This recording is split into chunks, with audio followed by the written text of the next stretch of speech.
Okay, Gabi? Okay ba yung ganyan na ginagawa ko? Alam mo, siguro ha? Yung pag ganito po para. Mas maganda ganon? Opo. Sige. Naputo ng ulo. Okay. Di bale, galing talaga yan. Ayan. Today is July 1. After the sacred prophetic pilgrimage of the Valenzuela City, Fatima Shrine of the World Apostolate of Our Lady of Fatima in Valenzuela City. This humble home of ours offered to be the center of St. Joseph Barande education done by Attorney Pablo Tillano III. Now, I have no more doubt that St. Joseph will fulfill that promise because the first pilgrimage delegation to come here is no other than my beloved World Apostolate of Fatima in Valenzuela City, the National Shrine of Our Lady of Fatima, Valenzuela City. And now, they are all here. What a wonderful day because after our pilgrimage ceremony, covenant ceremony with Our Lady of Kaisasay in St. Joseph's Shrine of Quezon City, now we are all here in this humble home dedicated to saints, heroes, of course. Here is also our Ark of the Covenant. It is a replica of the one. It was given to me by the one who made it based in the Israel Ark of the Covenant measurement. And this is the Thanksgiving prayer to Our Lady of Fatima. Anyway, these are Malacanang. This went to Malacanang, and now we know that we are now blessing from a humble home. May each home be guided by Saint Joseph as the father of the Holy Family, so that the central office of our Philippine government in Malacanang will be blessed, because Malacanang has been marked by the Lady of Fatima soil.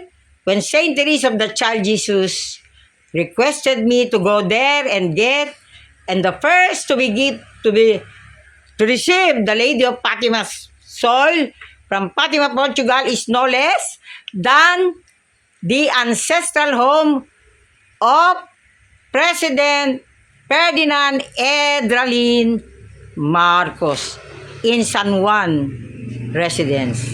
I was granted the grace to go there, and with our First Lady Imelda Romualdez Marcos, whose birthday will be tomorrow. Yes.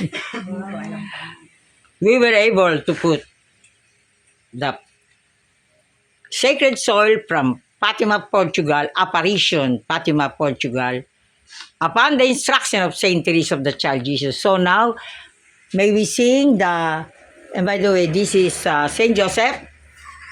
I ask for a special grace for this son of yours.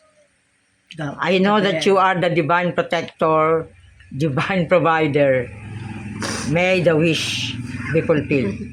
So anyway, as you sing, and this one is the Santo Niño de Praga. Amen. From Czech Republic. It was given to me as a gift from the Czech Republic by Ambassador Jaroslav Ludba.